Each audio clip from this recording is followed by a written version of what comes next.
Hello and welcome to Pedro's Movie Podcast. My name is Pedro, and this is my podcast. This is episode 6 of my ramblings into my microphone that's not in front of a camera show. I do these periodically. I say periodically. I do them every now and then, mainly between making videos and other random shit. But yeah, this is essentially the videos specifically look at films, but also the physical media side of it.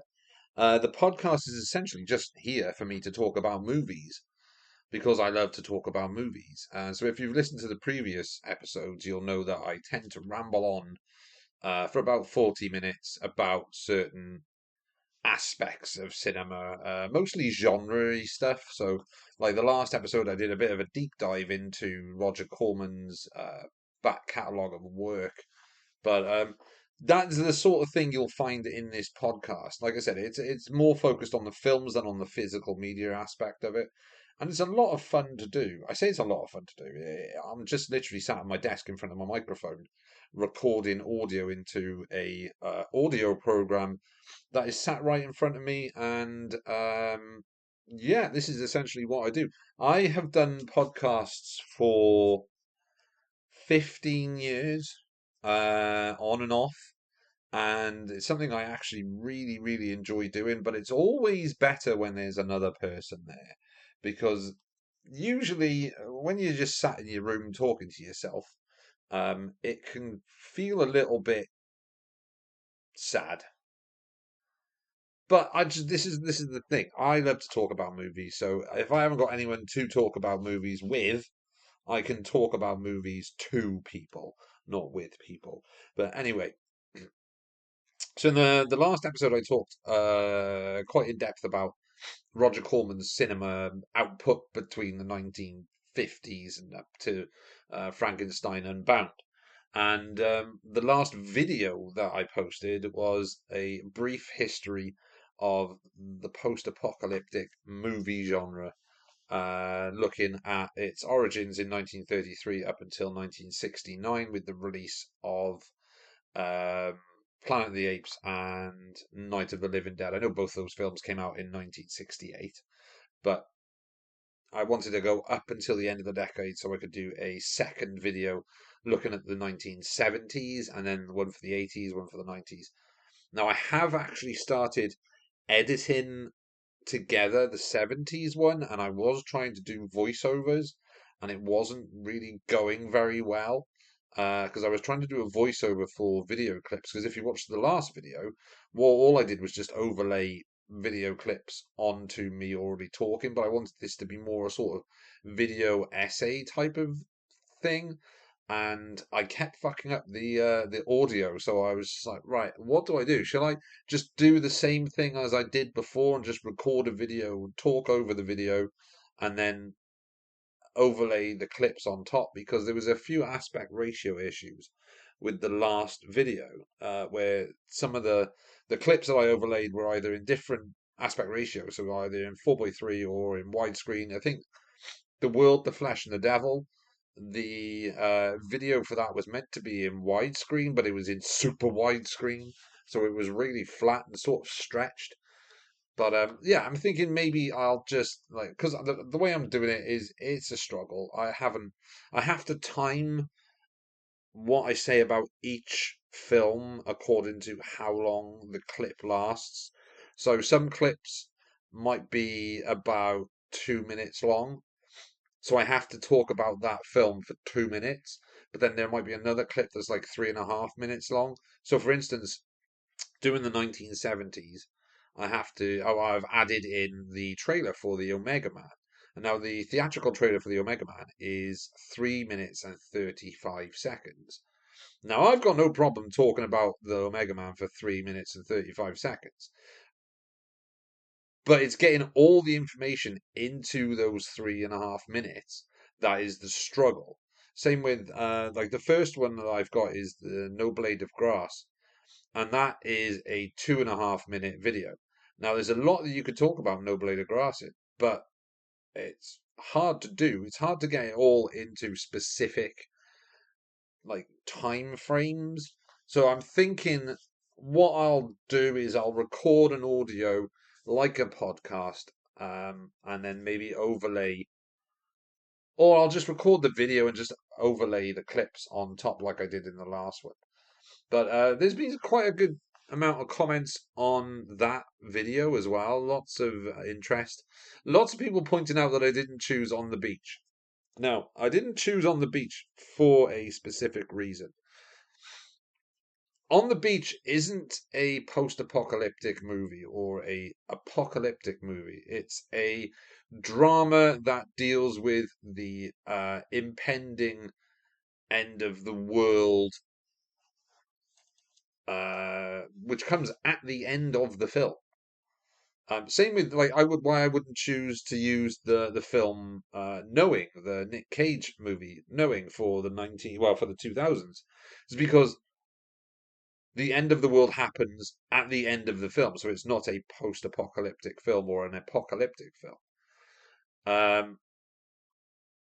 But there's an Australian film called These Final Hours, where the end of the world does happen at the end of the film, but all the events that lead up to that are very apocalyptic in nature and how people would deal with the impending doom of losing their life and the end of the world.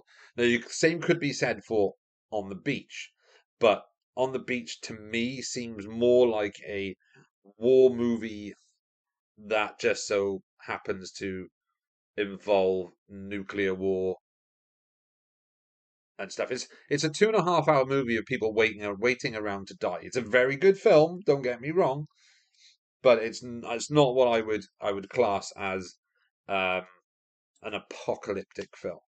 So yeah, so that's why I haven't used that, and I haven't used Knowing, but I will most likely use These Final Days or These Final Hours. Sorry, but like yeah, there's been a lot of interest and a lot of good comments on that video. But the one that really stood out, the one that I was shocked at, was the video that I posted, which was I think is my 5 or 10 favorite um, movie or underrated movies from the 70s, which for some reason has just completely taken off.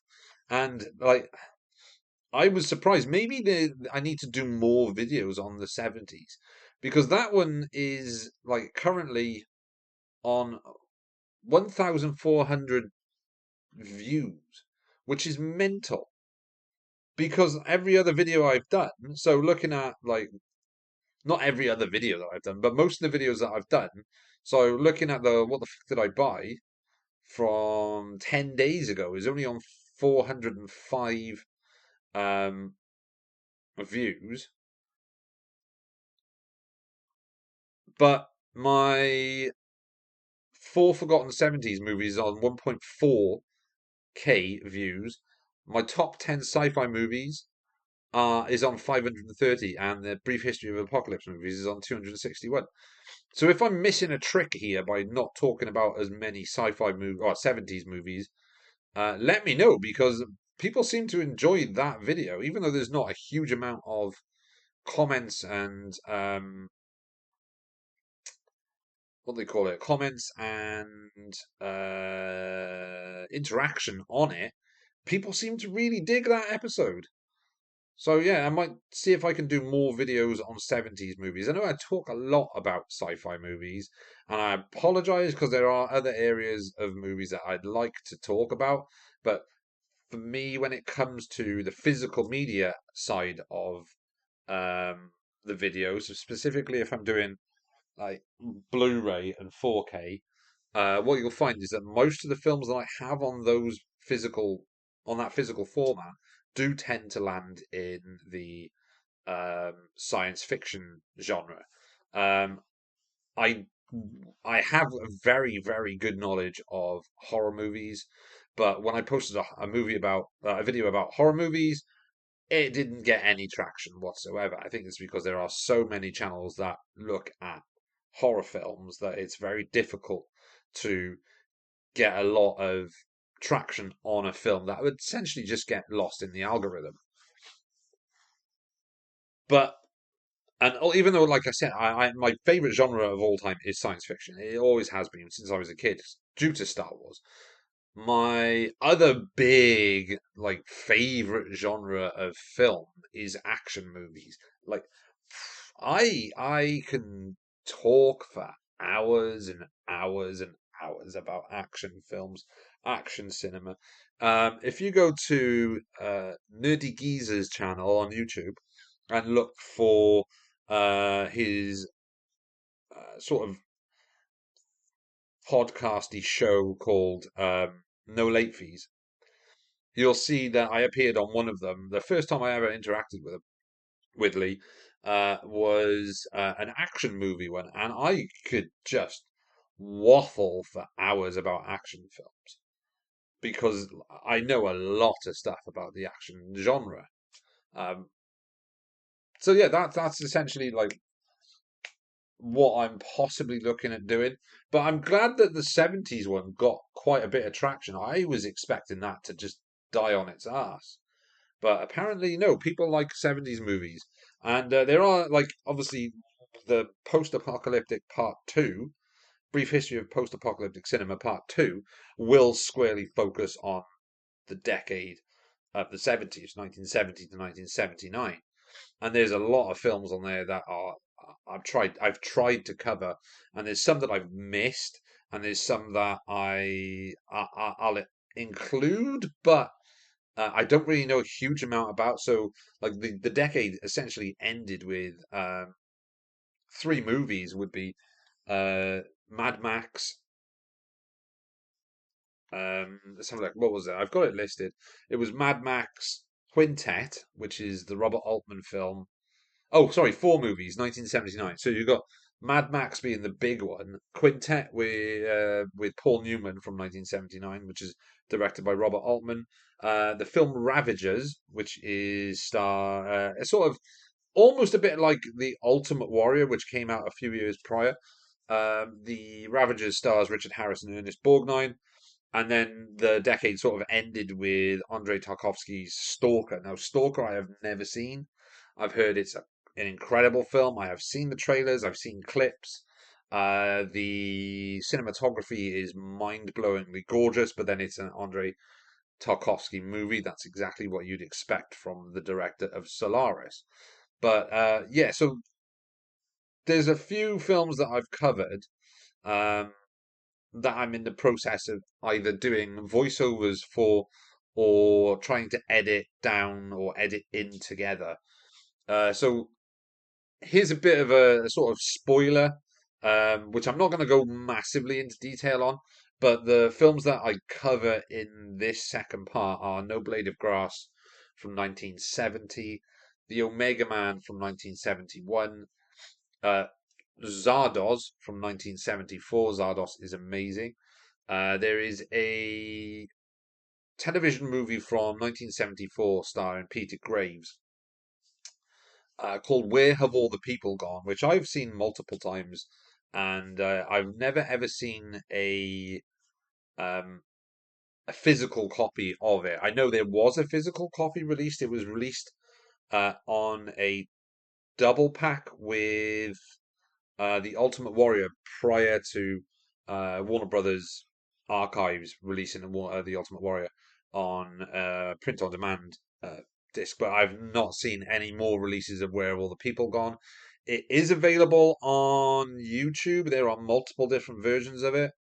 Um, the majority of them are virtually unwatchable because the picture quality is shockingly bad. Like I said, it's a TV movie from 1974 starring Peter Graves. I found a somewhat watchable, higher quality version on YouTube, so I've managed to get that and use some clips from that. Then we have A Boy and His Dog, which is one of the most cult movies that you could find. The Ultimate Warrior from 1975. That film stars Yul Brynner and Max von Sydow. Then we've got the classic Logan's Run, great movie. I will talk about Logan's Run in a lot more detail in another video because I absolutely adore Logan's Run. It's one of my favorite um, 70s sci-fi movies. And yeah, I absolutely adore that film. I did have a poster on my wall of Logan's Run uh, in the house. But yeah, I absolutely adore Logan's Run. Michael York is great in it. Richard Jordan is fantastic in it. You've got Jenny Agutter. Oh my God, that woman is so good looking. And Farrah Fawcett. Just a great movie. Very, very culty, if you know what I mean. Then Damnation Alley, another great fun 70s post-apocalyptic movie that came out the same year as Star Wars, but was basically destroyed by that film. Stars Jan Michael Vincent and George Peppard and a very young Jackie Earl Haley. Good movie, lots of fun, shit special effects, but it's a fun movie, and it's got the massive Overlander sort of truck thing. Then you've got 1977. You also had Ralph Bakshi's Wizards, which I think was either his follow up to the Lord of the Rings or his follow up to some of the more controversially type of movies that he made in the 70s, like Coonskin and I want to say Fritz the Cat. I think Ralph Bakshi did Fritz the Cat. I'm not 100% sure, but he did a lot of like very risque um, animated films in the 1970s before like The Lord of the Rings and Wizards and then American Pop, Fire and Ice. Um, I am just going to check this up because it's confusing me. Oh yeah, so Lord of the Rings, so Wizards was before Lord of the Rings. Wizards came out in 1977. His attempt at animating Lord of the Rings came out in 1978. He did direct Fritz the Cat in 1972, and let me see what else he did. Heavy Traffic and Coonskin. Those were the two that I was uh, thinking that were before Wizards. Um, if you know who Ralph Bakshi is, then you'll know that his art style is that of rotoscoping. So they would shoot live action footage and then animate over the live action footage, which gives the animation a more natural human like movement as opposed to um, like traditional style 2D animation.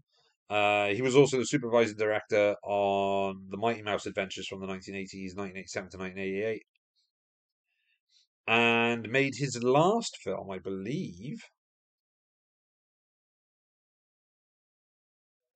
Well, his last, what would be classed as a Ralph Bakshi movie, the last film that he directed was the film Cool World with Gabriel Byrne and um, Brad Pitt, and also I think Kim Basinger was in it as well as Holly Golightly or Holly something.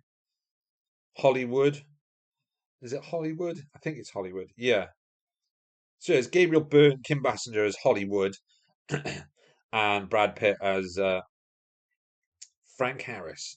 But his final movie as a film director was The Cool and the Crazy, starring Jared Leto, Jared Leto, and Jennifer Blanc Bean, married to Michael Bean and Alicia Silverstone. That was written and directed by Bakshi, and I don't think I've ever seen it. It's not an animated film. Um, but yeah, Ralph Bakshi is a very interesting uh, filmmaker because obviously he started life out as an animator and made some very ambitious animated movies like Wizards, like um, The Lord of the Rings and stuff. Obviously, you look at the stuff he did prior to that, like Fritz the Cat and Coonskin and Heavy Traffic. They are very heavily influenced by 1970s culture, whereas when you hit Lord of the Rings, which is a huge undertaking, or Wizards is very like it's very 70s as well.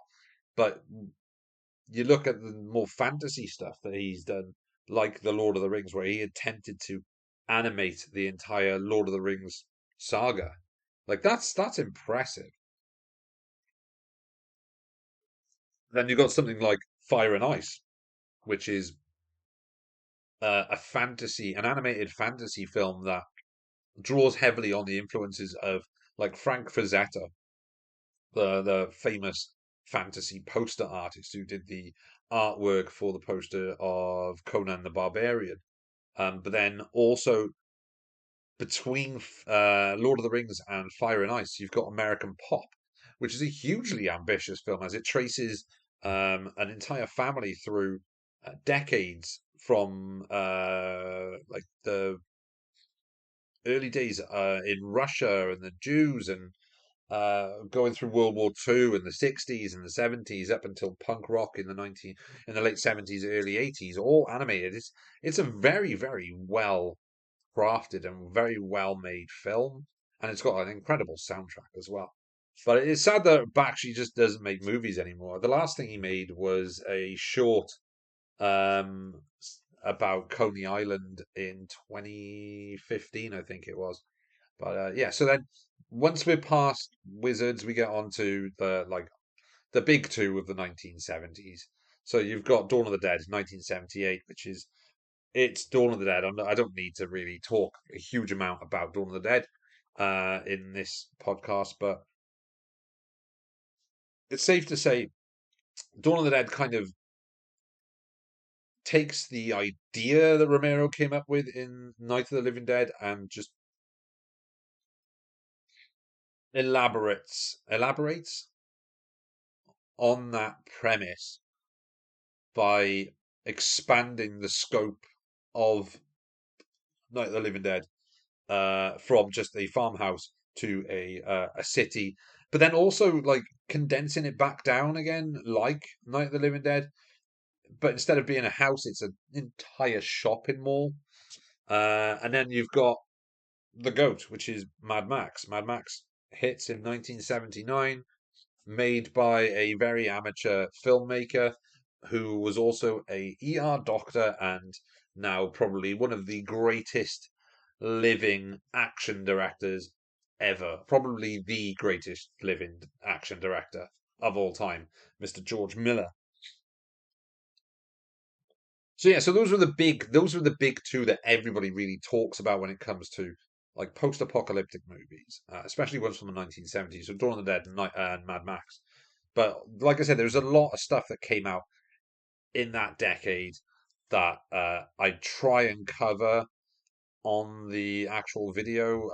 The ones I do really focus on are the Omega Man, No Blade of Grass, Damnation Alley, not Logan's Run, the Ultimate Warrior, and Dawn of the Dead, and Mad Max. But there are, like I said, there are a few others. There's Quintet, which is directed by Robert Altman, stars Paul Newman. It's not very good, but it's okay. And then Ravagers, which is again from 1979, stars Richard Harris and Ernest Borgnine. Again, that's not great, but I'd never seen a copy of it that was watchable until I Googled, well, I YouTubed the trailer because I was trying to find a trailer to use. And someone had uploaded a full 1080p remaster of Ravagers onto YouTube, which I'm assuming is from either the Kino Lorber release. I'm not 100% sure. And Stalker's the only other one then I need to really check out. But then part three is the 1980s, and holy shit, that's gonna take a while to do. That is gonna probably end up being two movies because I've got a lot of stuff to look at on that video. So part three, and again, this is a bit more spoilery. Look what you can look forward to me talking about. So you've got Virus from 1980, which is a Japanese American co-production directed by Kinji Fukusaku, who would later go on and become more globally famous as the director of Battle Royale. Again, another sort of like dystopian type of film. But Kinji Fukusaku was a big name in Japanese cinema in the 70s with his Yakuza movies like Crime Boss and Street Mobster and stuff like that. And but he was also quite a prolific director as well in the West-ish. I guess so. The film Tora Tora Tora came out, and it was directed by two different people. It was directed by I can't remember who directed the America because it was directed by multiple different people. I think. So I'm going to check now. Oh, what am I doing? That's the wrong thing. So Tora Tora Tora is a film based on the Pearl Harbor attack. My phone, every time I type in Tora Tora, my phone autocorrects it to today. So it was directed by multiple different filmmakers. It was directed by Richard Fleischer, and he directed all the like American um, sequences. So the stuff that would take place in the US with the US cast was directed by Richard Fleischer, and then the Japanese sequences were co-directed by Toshio Masuda and Kinji Fukusaku. However, the Grand Master of Japanese cinema, Akira Kurosawa, was uncredited on some of the Japanese sequences, which is really cool. But Richard Fleischer is a pretty well-known filmmaker. Directed Soylent Green, 20,000 Leagues Under the Sea, Fantastic Voyage, The Vikings, um $1 Million Mystery, Red Sonja, Conan the Destroyer, Amityville 3D, Tough Enough, The Jazz Singer, Ashanti. Jesus Christ, his filmography is incredible. Mr. Majestic with Charles Bronson, then the Spikes Gang, The Don is Dead, The New Centurions, which is a film I also own on Blu-ray. See No Evil, a great film with Mia Farrow. The Last Run. The Last Run with George C. Scott is a film about a getaway driver who is sort of kind of on the cusp of retirement, and he's living in like the south of France. He's got this really gorgeous car, and he's sort of like tempted back into being a getaway driver for one last job. It's very, very good. 10 Rillington Place, Shay, The Boston Strangler. Jesus, you don't really realize how many films that someone has directed until you look at their filmography. Like I see the name Richard Fleischer a lot, and I didn't realize how many like insanely good movies that this man has made. He made in 1989. He made a small short film called "Call from Space," which is only 29 minutes long, and it stars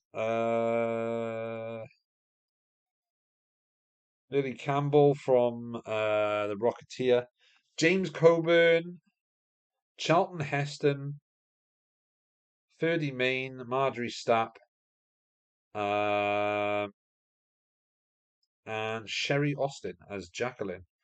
I might have to try and look that up because that looks quite good. The world's first drama shot with the revolutionary show scan process.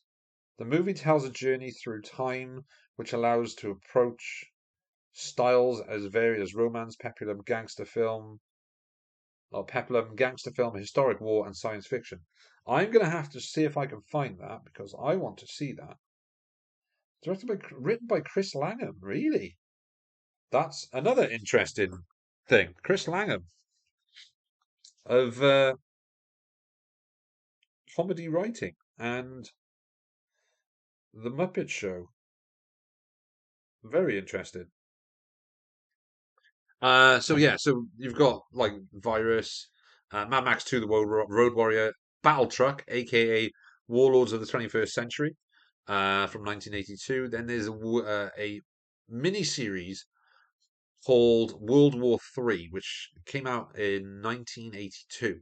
Starred David Soul, but it was directed partially by Boris Sagal, who I said was the director of The Omega Man. And the interesting thing about World War Three, the 1982 miniseries, is that Boris Sagal passed away during the making of it. I think he died of a heart attack. And it was continued by someone else. I can't really remember. I have to double look into that. Then you got the day after, Le Dernier de Combat from 1983, which is Luc Besson's first movie. Testament, also from 1983. And then you've got the cheapo Italian rip-off movies like 1990, The Bronx Warriors from 1982, The New Barbarians from 1983, Exterminators of the Year 3000, 1983, 2020, Texas Gladiators, 1983, and then the worst of all of them is 2019, After the Fall of New York, from 1983, which is a terrible movie. But there's a lot of other like not Japanese, Italian rip-offs of like the Mad Max style movie. Then you've got Threads from 1984, the Ghibli film Nausicaa of the Valley of the Wind, which in the UK when it was released it was called Warriors of the Wind, if I remember rightly. Then you've got When the Wind Blows, Night of the Comet, Day of the Dead, Mad Max Beyond Thunderdome, Radioactive Dreams, DEFCON 4, Solar Babies, aka Solar Warriors in the UK, Steel Dawn, Cherry 2000, Akira, Miracle Mile, Hell Comes to Frogtown, Salute of the Jugger, Cyborg, and then Millennium in 1989. So there's a lot of stuff to cover uh, in the 1980s because there's stuff that I've missed off on the list. Stuff like America 3000 and it's probably others as well. Neon Maniacs, it's not Neon Maniacs. Is it Neon Maniacs? I think it's Neon Maniacs, but that might be the late 90s or the early 90s, sorry. So there's a lot to cover in those videos, and it's stuff that I've gone into detail of when I've written stuff about it in the past. The one thing I would really like to do a video is something that I've written about 17 pages worth of like stuff for, which is how the UK, not how the UK, but it's like the role that the UK, specifically like BBC, played in the 1970s and early 80s um, in regards to post-apocalyptic or apocalyptic dystopian television. So there's a lot of stuff that I've gone into massive detail on, which covers everything from like early Doctor Who episodes and Doctor Who and the Daleks invasion of the year 3000, whatever it's called, um, through to Survivors and the Changes and Tripods, Noah's Castle, looking at the Edward Woodward show 1990. There was one called, oh crap, what's it called? It's about rabies, which is quite an interesting viral sort of show from the 80s as well. But then that goes all the way through to Threads and even a Play for the Day episode, which was a live action adaptation of the novel Z for Zachariah, which was then later filmed like 2015 with Margot Robbie, Chris Pine, and Chiwetel Ejiofor, which is it's an okay film, but that was set in Wales, and that was only I think it was only ever shown once or maybe twice on Play for the Day from like 1984 on BBC TV, and it's okay. It's an interesting like lost piece of media from this specific genre. But yeah, so like I've gone through all of those um 70s and 80s up until ITV produced The Last Train, which was an incredible show that they never really finished it, which is really sad because it was a great show. Um, and yeah, so there's other things in there that I've talked about, but these are the main ones that I've really like picked at and stuff. But yeah, like the 1980s is going to be it's going to be it's going to be a struggle to kind of come up with a video for it. And yeah, I just think it's quite interesting. It's probably the one genre of films and TV that I am mentally obsessed with, and it started years ago. Maybe because maybe the first time I ever saw Mad Max 2, because I adore, and I've told you this multiple times in videos and on the podcast and on live streams, that I absolutely adore the Mad Max films.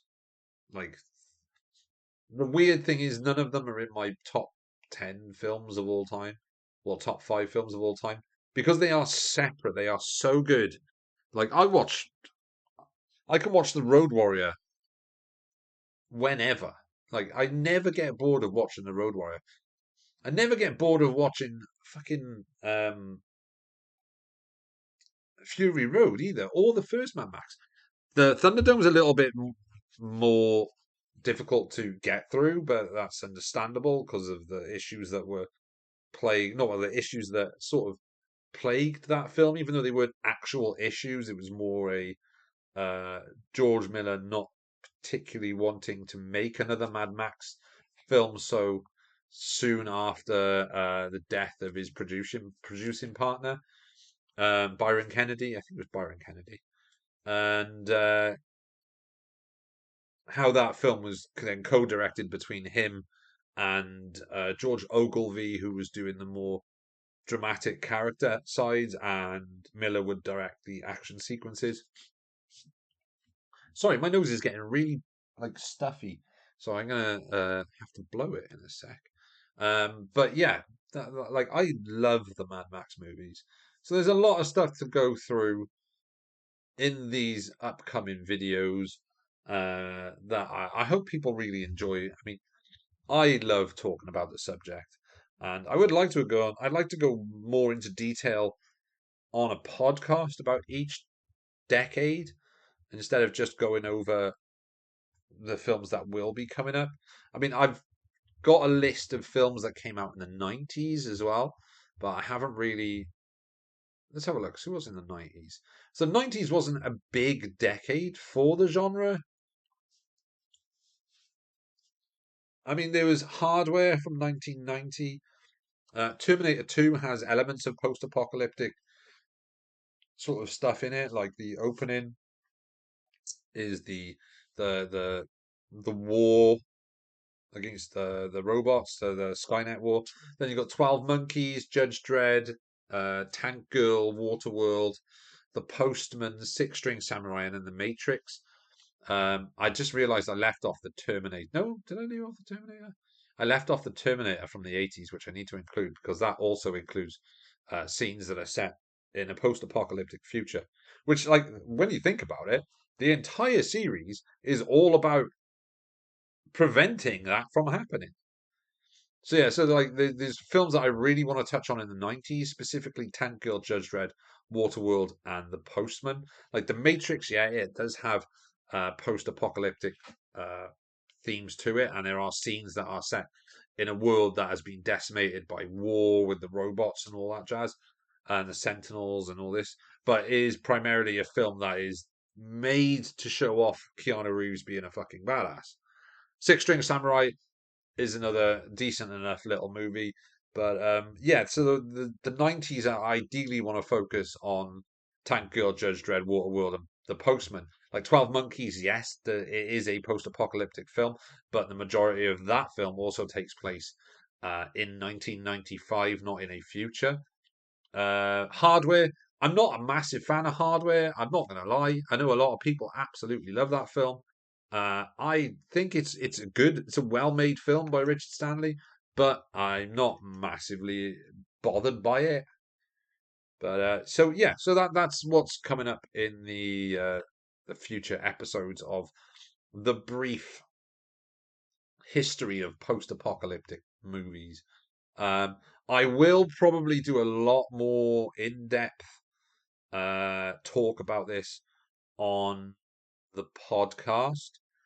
This episode's just to basically give you an idea of what is coming and what sort of research that I've done to be able to do these videos.